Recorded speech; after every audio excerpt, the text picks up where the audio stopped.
glad you're here today. Before we get going, we're going to go through a couple of quick announcements.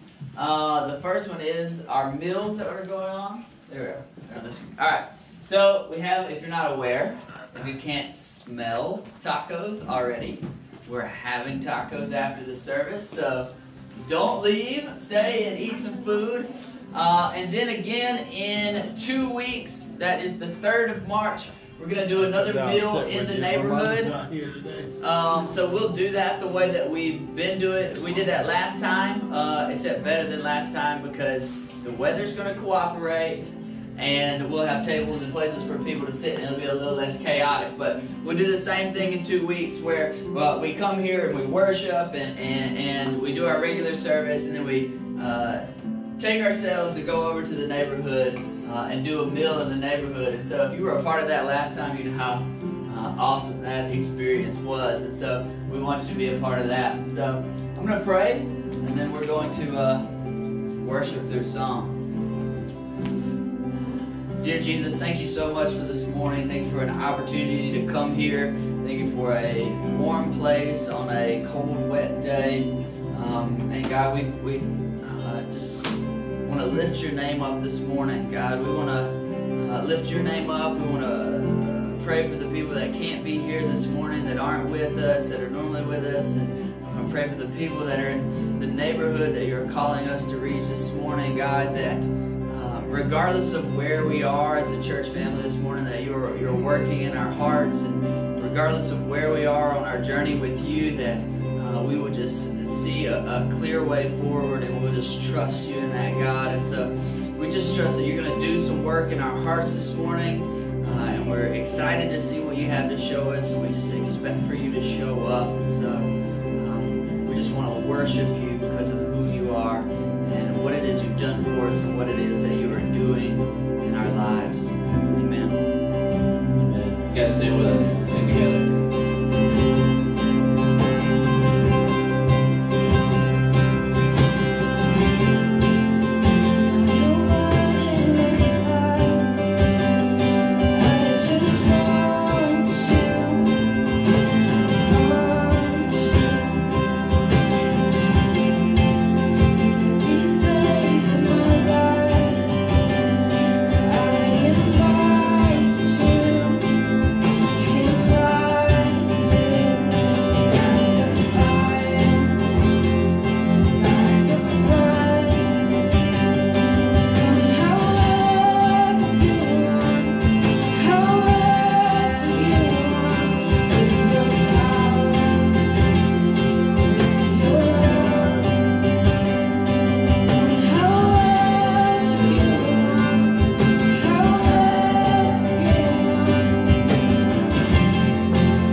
every song we could ever sing.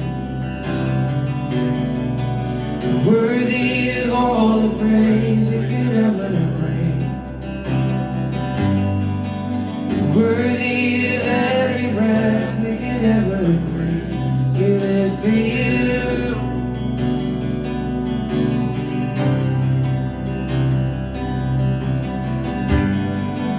Jesus, the name above every other name. Jesus, the only one who could ever save. Worthy of every breath we could ever breathe. We live for you. We live for you. And holy, there is no one like you. There is none beside you. Open up my eyes in wonder. Show me who you are and fill me with your heart and lead me in your love to those around me.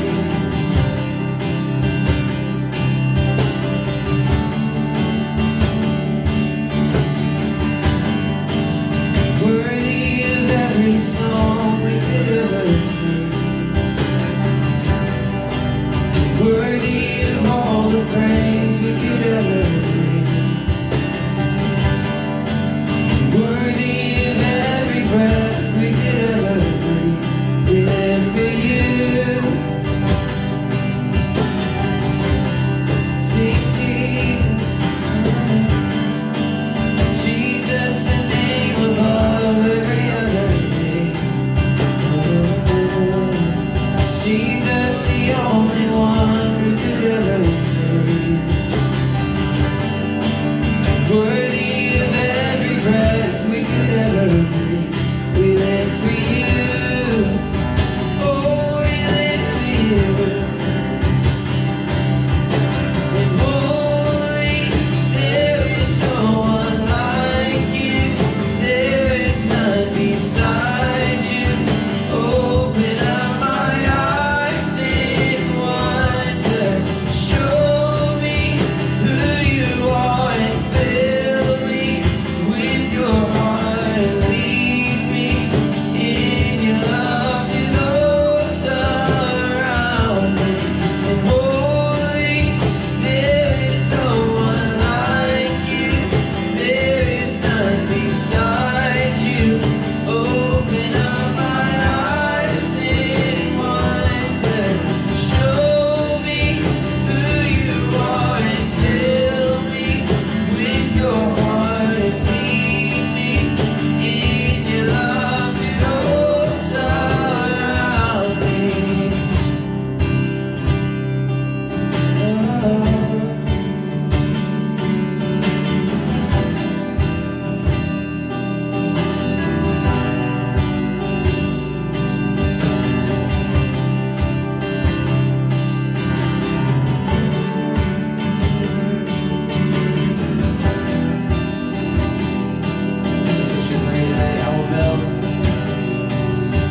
And I will build my life upon your love. It is a firm foundation, and I will put my trust in you alone, and I will not be shaken, and I will build my life upon your love. It is a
bless, Lord. God, we thank you for worship. Thank you that we have the opportunity to sing back to you. God, to give you your breath back. So we just pray today that, Lord, you would speak to us through your word. God, that we would be obedient to what you're calling us to do. So in Jesus' name I pray. Amen. You guys can be seated. Amen. Thank you, guys. Hey, welcome again to a wonderful South Carolina morning here. And so, if you came out in this wonderful weather, I'm so glad that you're here today.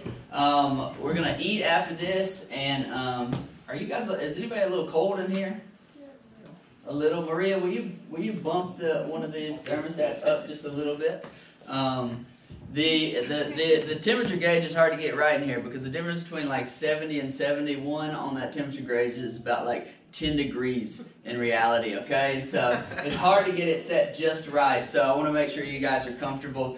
This may just mean that I'm just like sweating profusely by the end of this, but that'll be okay. So we're continuing today in our series, Everybody Discipled and Discipling. And if you've been here for the last couple of weeks, this is the third week in a 4-part series on this. And it's really a series about, as a church, what does it mean for everybody to be discipled? That if you're here, that you feel like there are people that are pouring into your life and that you are growing to know and become more like Jesus because you're here.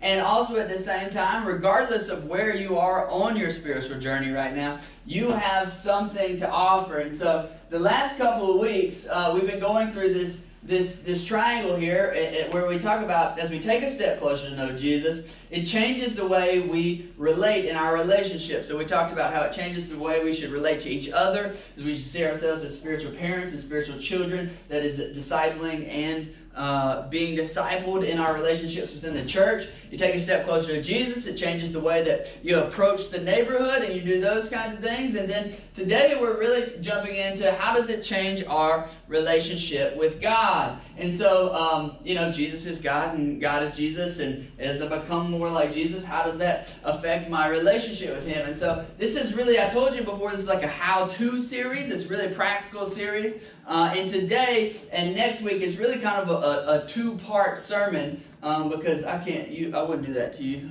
give you 2 sermons back to back. And so we're going to split it up. So this week is really about gaining some perspective that you'll need in order to further your relationship with God. And so if I was to ask you today to rate your relationship on a scale of 1 to 10 with God, 1 being terrible and 10 being heaven on earth, right? Where would you rate yourself today? And most people are going to say like 6 or 7 because that's a real safe answer, right?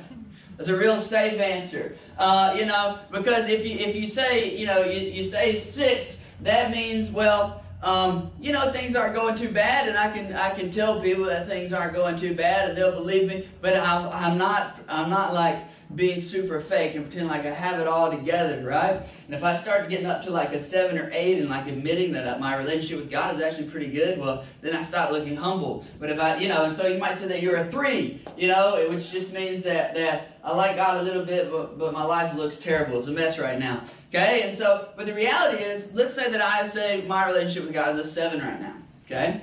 And then Jonathan says his relationship with God is a 7.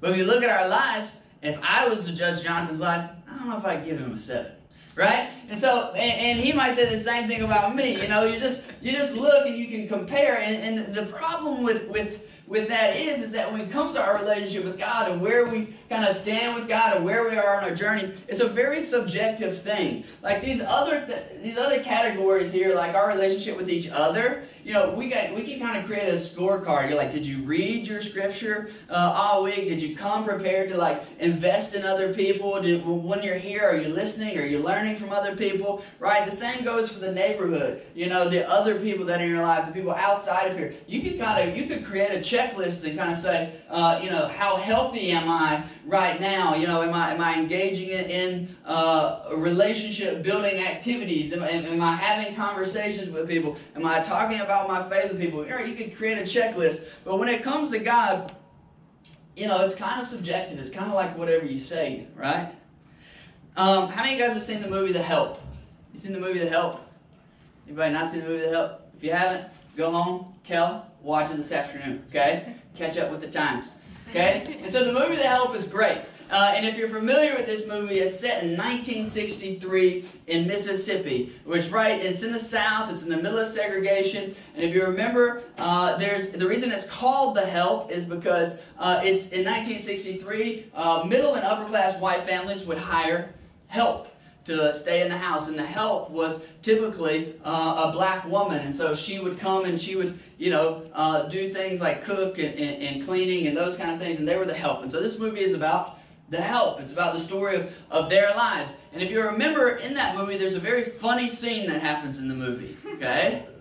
And if you've seen the movie, you know what I'm talking about already. So there's two characters. One is named Minnie. Minnie is the help, and then there is Hilly. Hilly is this kind of stuck-up, upper-class white girl who's probably, in her 30s, and she's bossing Minnie around. And so there's this scene that happens where Minnie is supposed to use a bathroom that's outside of the house, okay? But there's a bad storm that comes, and so she refuses to go out to the bathroom that belongs to the help, and she uses the bathroom inside the house. And as a result, Hilly gets very mad, and she fires Minnie. She doesn't just fire her, she says that she accuses her of theft. And, so if you accuse somebody whose job is to go into people's house of theft, it's really hard to get reemployed because nobody wants to hire a thief to come into their house. And so Minnie can't find work anywhere, and so she comes to Hilly and she brings her a peace offering.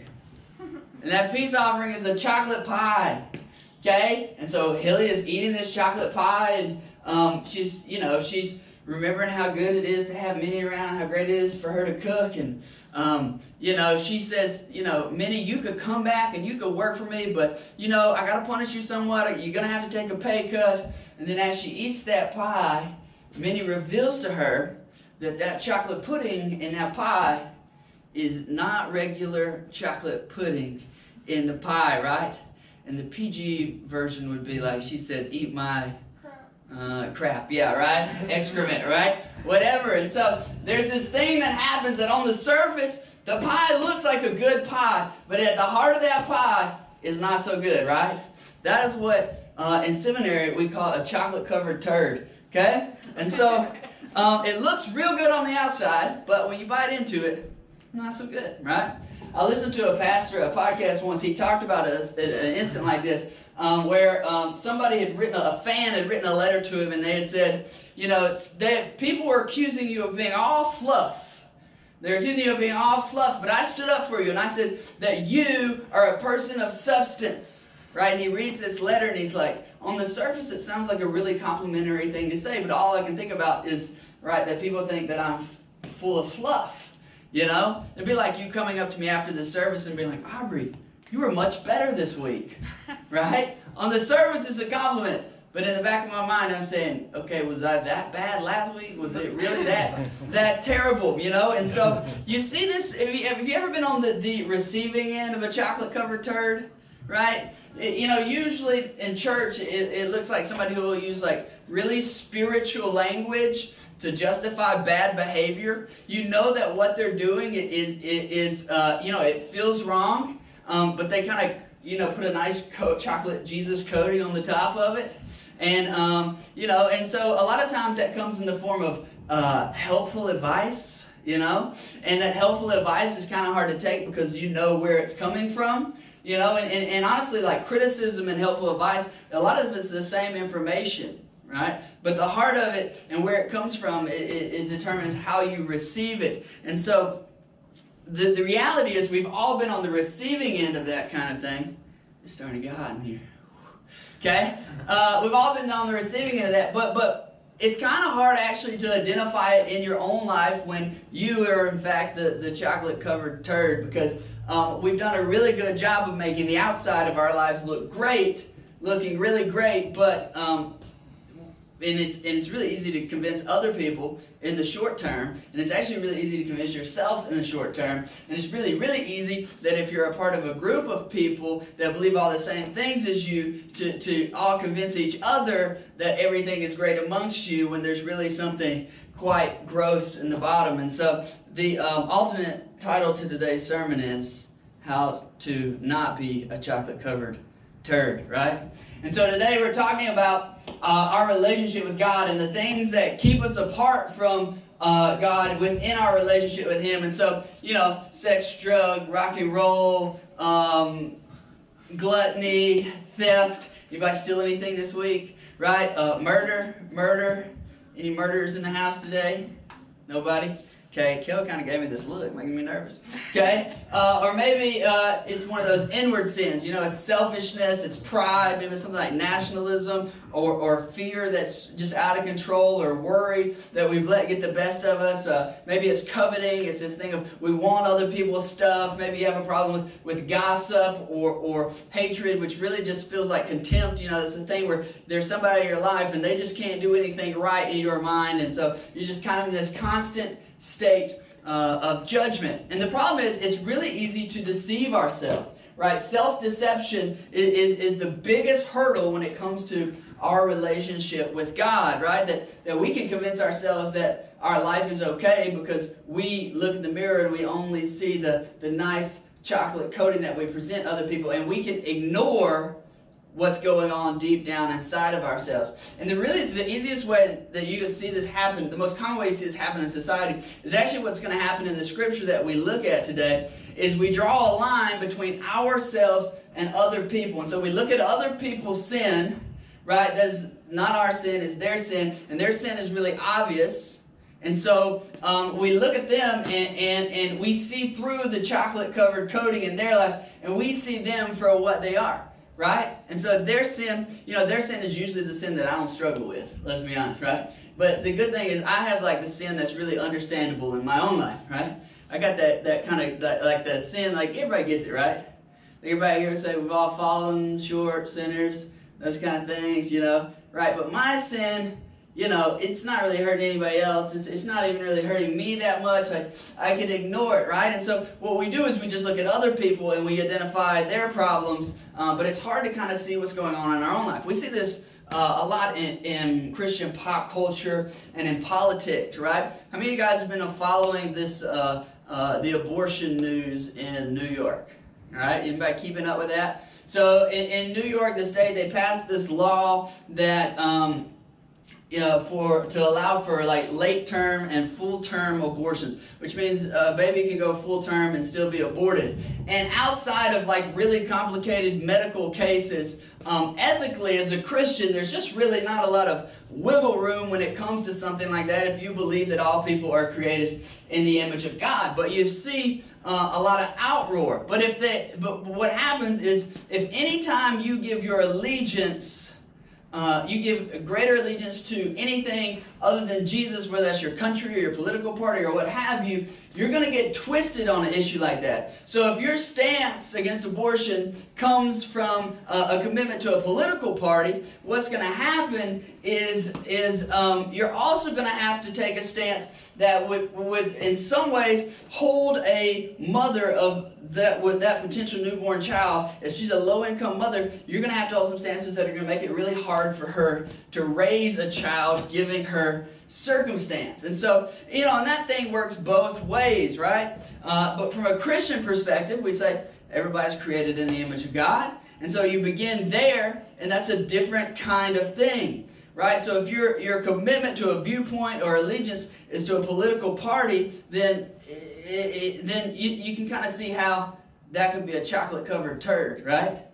That's sin in somebody else's life that I have a problem with, that they're separate and they're other than me, when I'm not really willing to deal with the stuff in my own life because it's not coming from a place of Jesus in my life. It's coming from a place to allegiance to something else. And so on the surface, it can seem very noble, but at the heart, there's this thing of idolatry. There's this thing of selfishness. And what's happening is when we do that, we're actually robbing ourselves of the true life that Jesus is calling us to. We're deceiving ourselves by thinking that we are choosing the right side. We're choosing the right side and we're doing the right things in defending the name of God. When if you understand the concept of table community in the Bible, if you understand who Jesus is and what it means to be on the side of Jesus, you understand that you cannot, you can't choose to be on a side, on another side, right? You can't say that I'm part of this group and their sin separates them from me. And in doing that, what's happening is you're actually denying your own sin, right? You're failing to recognize the own turd feeling that you have in your own life, right? And so in doing that, you're actually denying your need for Jesus. And in doing that, you're not on the side of Christ at all. But the way we trick ourselves is we do these kind of things, and we do it in the name of defending God, right? But if you look at Scripture, nowhere in Scripture are we called to defend God. In fact, God is the defender of us in Scripture. And so covering up kind of our own faults in the name of defending God is really this thing of self-righteousness. And it's so easy to do. It's so easy to get twisted. And so we're going to look at that today, because where we want to end up today is that we want to live as though we've been made clean, as though we are pure through and through, because that's the way God sees us because of Jesus. Right? But we have to acknowledge, we have to be willing to understand that we are still learning how that works. And so today, as we look at kind of the heart of what spiritual death is, if you remember a few weeks back, we talked about spiritual death. And it's not this thing of being religious or following a certain set of rules, but it's a condition of the heart. It's saying that inside of me that there's a work that has been going on, right? That at Table Community we talk about death is recognizing that you are part of a spiritual journey. It's this willingness to learn to think like Jesus, to act like Jesus, to feel about others the way that Jesus feels about others. And so we're going to jump into chapter 7 of Mark today. Did you guys read Mark 7 this week? Okay, good. Okay, so we're going to jump right in. We'll start at the beginning. And it says this. It says, the Pharisees and some of the teachers of the law had come to Jerusalem, gathered around Jesus, and saw some of his disciples eating food with hands that were defiled, that is unwashed. So it's interesting, right? They're defiled because of something they haven't done, not because of necessarily something they have done. The Pharisees and all the Jews do not eat unless they give their hands a ceremonial washing, holding to the tradition of the elders. When they come from the marketplace, they do not eat unless they wash. And they observe many other traditions, such as washing of cups, pitchers, and kettles. Okay, just a quick poll. Like on the surface, how many of you guys are pro hand washing? Whether you're good at it or not, like you're in favor of people washing their hands. How about washing their dishes, right? If you use your dishes, should you wash them before you use them again? Okay, that's not what's going on here. Okay, and I think about my friend Cliff. We see each other down at the coffee shop. We have a handshake this time of year. We just fist bump. And when we fist bump, we just say flu season, right? There's this thing of, we know you may have germs, and I know that I may have germs, and we may not even know it yet. We may have been defiled ourselves, and we're gonna make a commitment to do something to keep ourselves clean. Okay? But this isn't an issue of like, you have to understand, in this context, they didn't understand what germ theory was. This is like understanding of that kind of stuff. So when they talk about clean and unclean, it's really a socio-political term that's going on right here. It's a way of dividing people into the right group and into the not right group. It's a way of saying, these people are clean, and that means they're a part of my tribe, okay? I mean, you guys have ever been a part of like what you would consider like tribal Christianity? I know some of you have. I've heard some of your stories. And it's this thing where you're like, I was part of a church and we talked a lot about Jesus, but it just seemed like there were certain people that weren't allowed to be part of the group. And you want to know how you know if your faith is tribal? Okay? Do you spend more time trying to be right? You know, people that are tribal, they really like to speak truth. And they're not really big on grace. Even though they may speak about grace, they're not very good at it.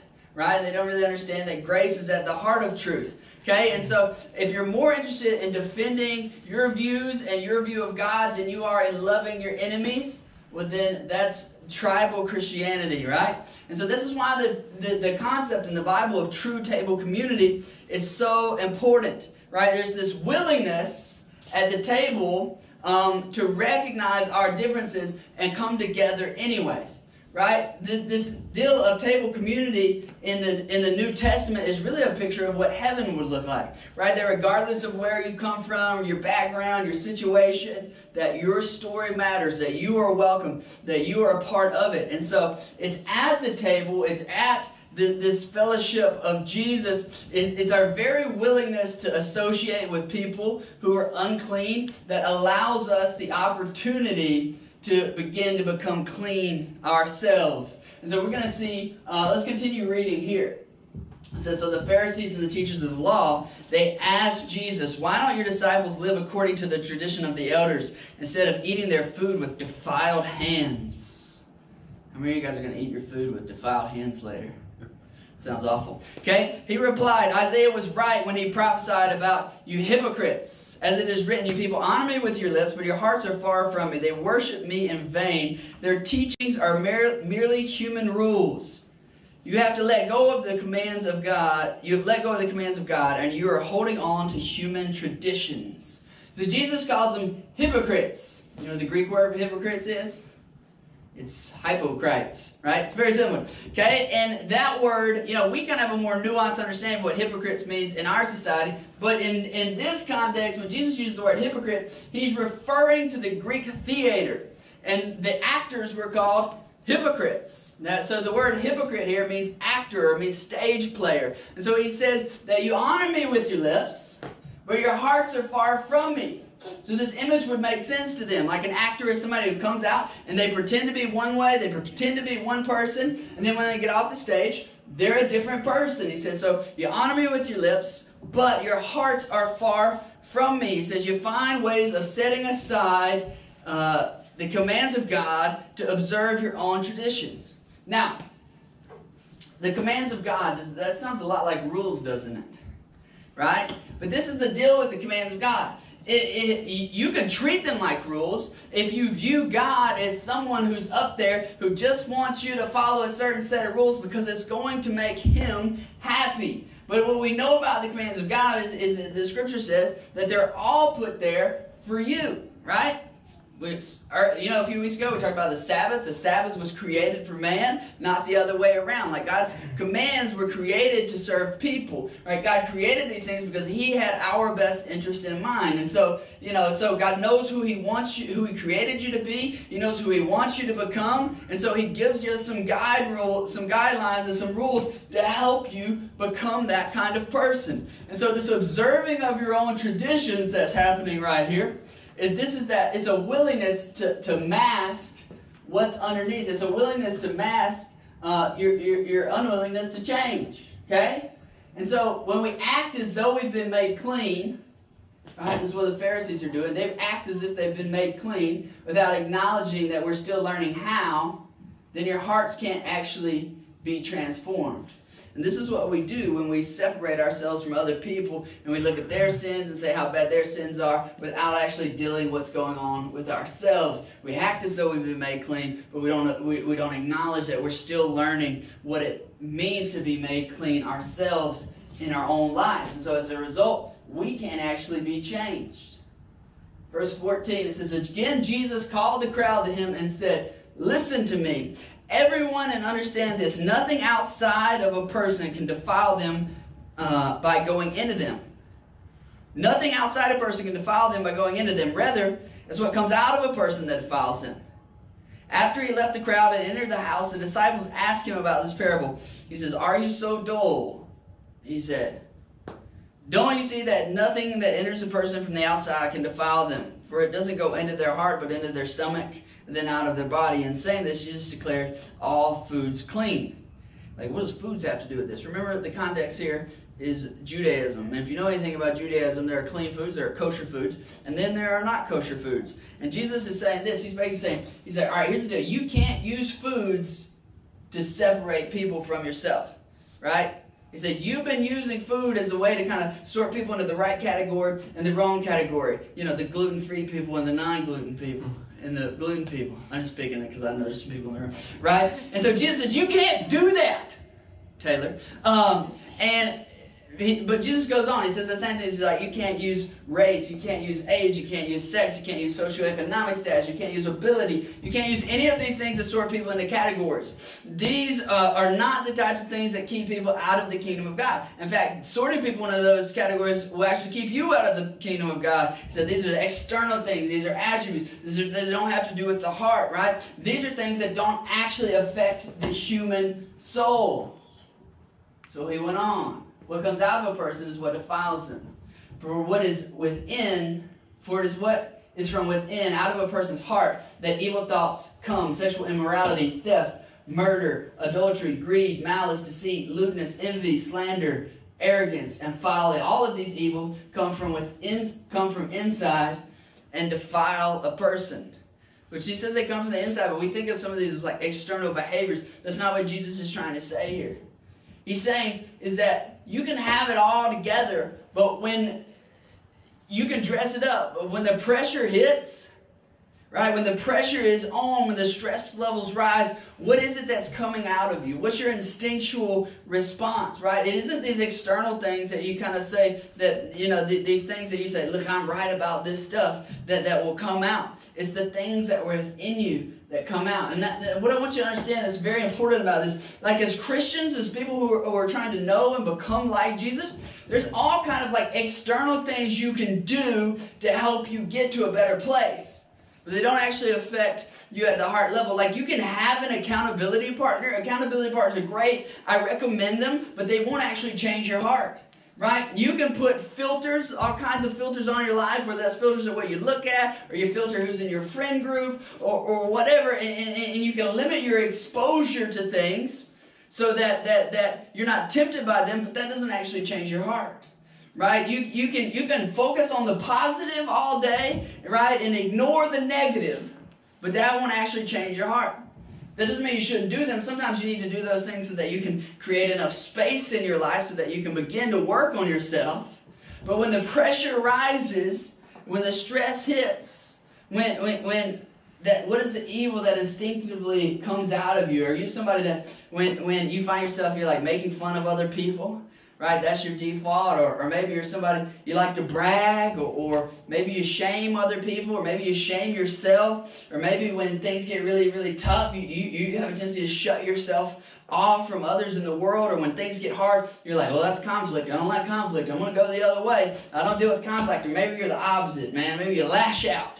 Maybe you yell at people. When I was younger, I was a yeller, My siblings, they would tell you I would yell at you and then hit you. Okay? And hopefully I've grown up a little bit, but maybe that's where you are. Maybe when things get tough, you find you overeat or you overdrink, right? Or you find yourself looking at things on the internet that you shouldn't be looking at, or maybe, you even steal. Statistically, somebody in this room steals stuff.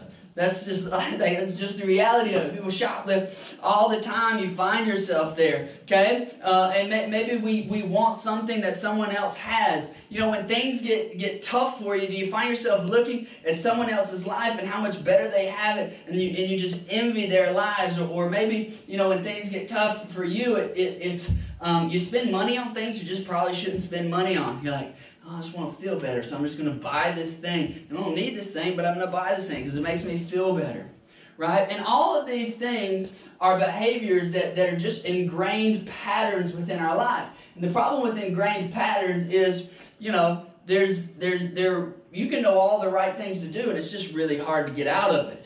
It's just really hard to get out of it. And so, when the chocolate pie hits the fan, what are you going to do? Okay. Where are you going to be? Are you going to be, if somebody's angry with you, are you going to be the person, I just want to make it smooth. I just want to smooth over it. I just want things to be happy. If everybody would just be happy, right? When I'm faced with a challenging task, do I just I just want to think about something else. I just want to put that out of my mind, right? When you're upset with the kids, do you want to just yell and strangle them? Or what is it that comes out of you? What is the urge that when you just had enough, what is it that comes out of you? And in Matthew 12:34, Jesus says, out of the overflow of the heart, the mouth speaks. And so there's no real simple, quick fix solution to this. I mean, sometimes we saw Jesus as kind of this quick fix solution to this, and he is a solution, but it's not always the way it works, and this is the deal that Jesus died on the cross, and when you go to the cross and you sit at the feet of Jesus, you sit at the feet of somebody who looks at you and says, I see all the stuff that's going on in your life. You know, I see the chocolate filling for what it is, right? And he says, that thing, like I forgive you for that thing, right?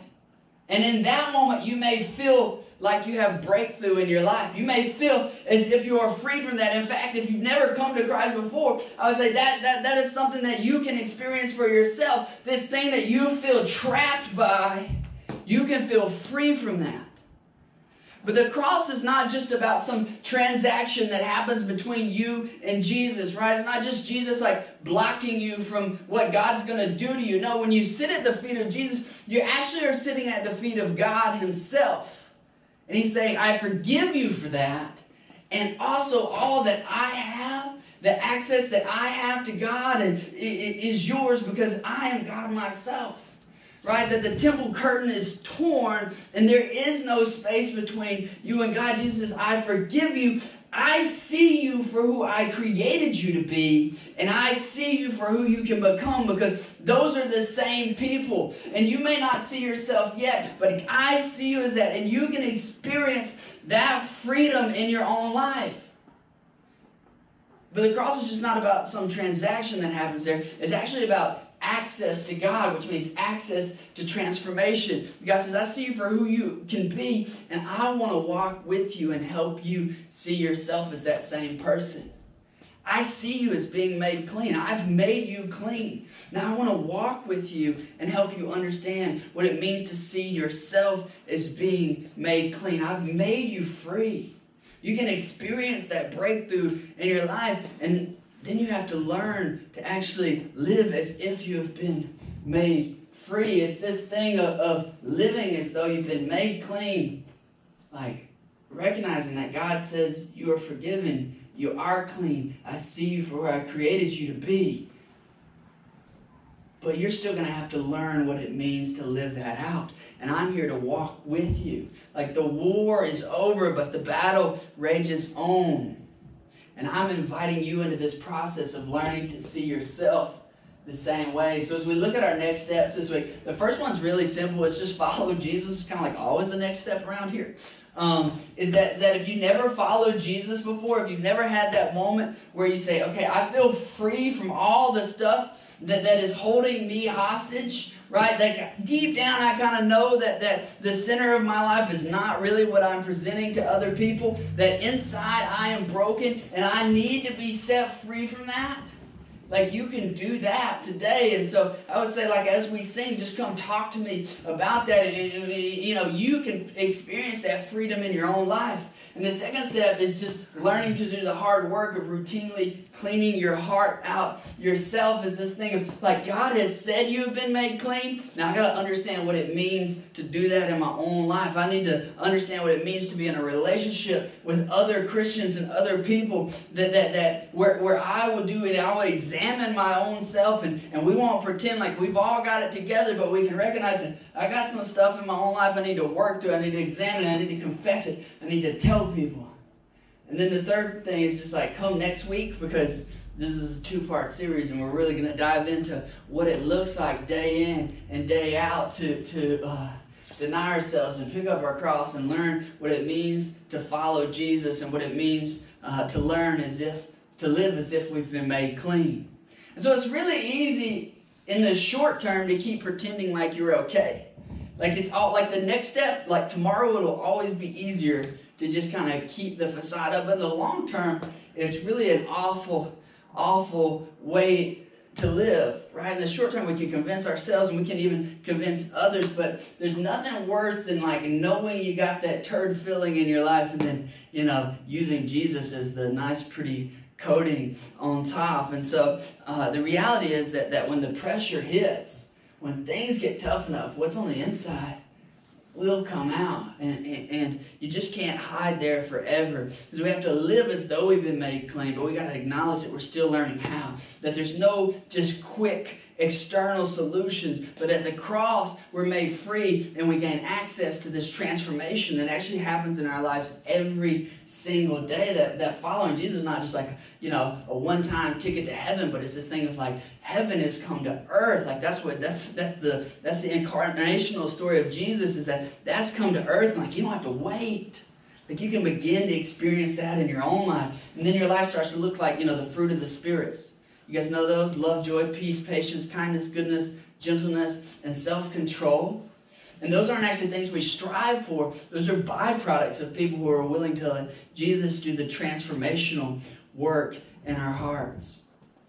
Let's pray together. Dear God, thank you so much for your son Jesus. Thank you that Jesus is God, that we can come before him, and we just thank you that you see us for who you created us to be, that you don't just look at us and see us as broken people, but you see us for the potential for who we can become, for who you created us to be, God. And we just ask that today, if we've never experienced that freedom, that breakthrough in our own life, God, that we want to begin the process of learning to see ourselves in the way that you see us. God, we just thank you that the cross is more than just a one-time transaction, but it's a place that we can go to each and every day. And we just thank you that you're not some distant, far-off God, but you're a God that is right here among us, that you give us your spirit, that you walk with us. We just ask that we be open to the transformation that you want to create in our own lives, God. We ask today that we wouldn't pretend anymore. And God, we apologize for all the times that we use you to cover up all the stuff that we really need to work on in our lives. So God, we just ask that you transform us and give us the courage to do the hard work and realize that it's actually you that will do all the heavy lifting. We thank you. Amen. You guys go ahead and stand with us. We're going to worship in response to that.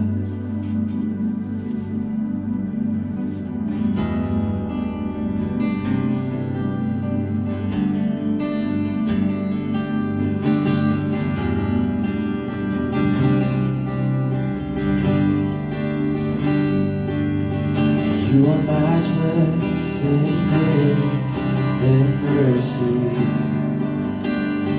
There is nowhere we can hide from your love. You are steadfast, never failing. You are faithful. All creation is in awe of who you are. You're the healer. You're the healer of the sick and the broken. You are comfort for every heart that mourns. Our King, our Savior, forever. For eternity, we'll sing of all your time. For eternity, we'll sing of all your time. We sing, God with us, God for us. Nothing can come against, no one can stand between us. God with us, God for us. Nothing can come against, no one can stand between us.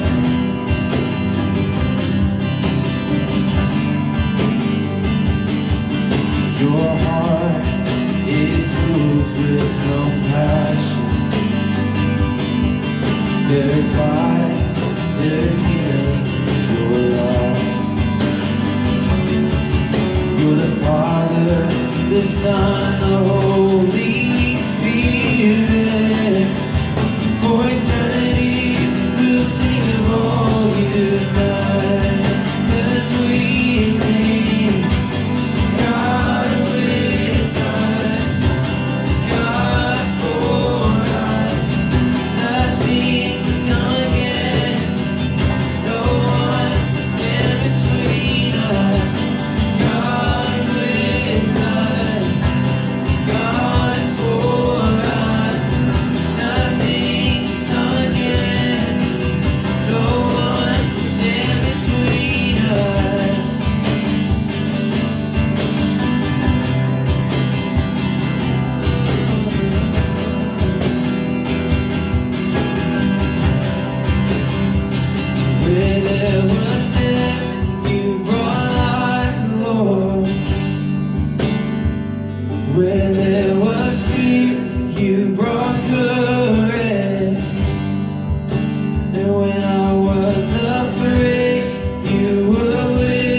You lifted me up. You lifted me up. You lifted me up. You lifted me up. You lifted me up. You lifted me up. You lifted me up. 'Cause we sing, God with us, God for us. Nothing can come against, no one can stand between us. God with us, God for us. Nothing can come against, no one can stand between us.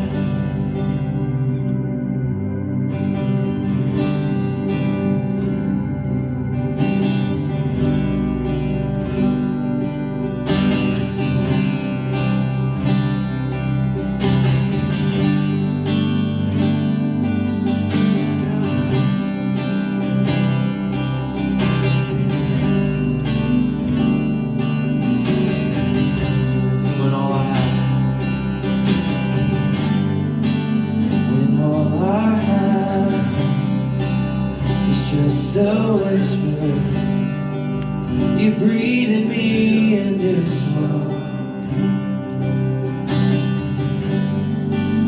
You take me back and I'll remember the joy of my first love.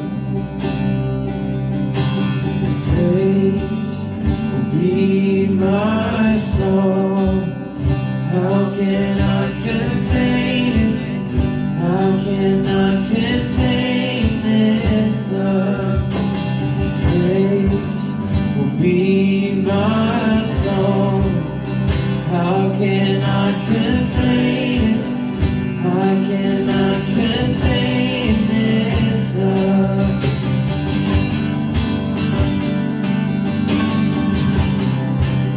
How can I contain it?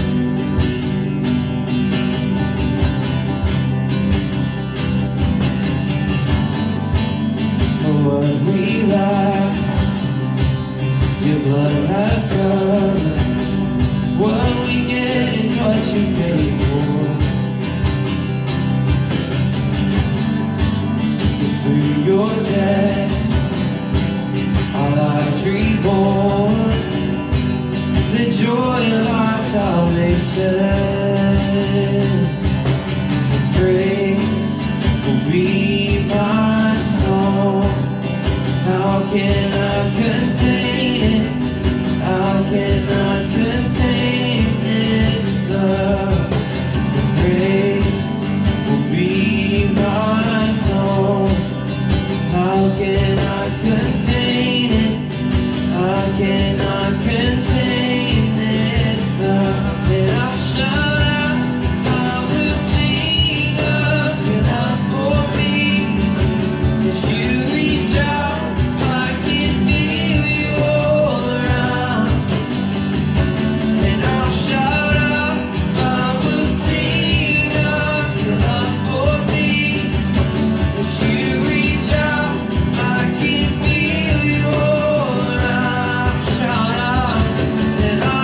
Ray, can we hit the lights for me? I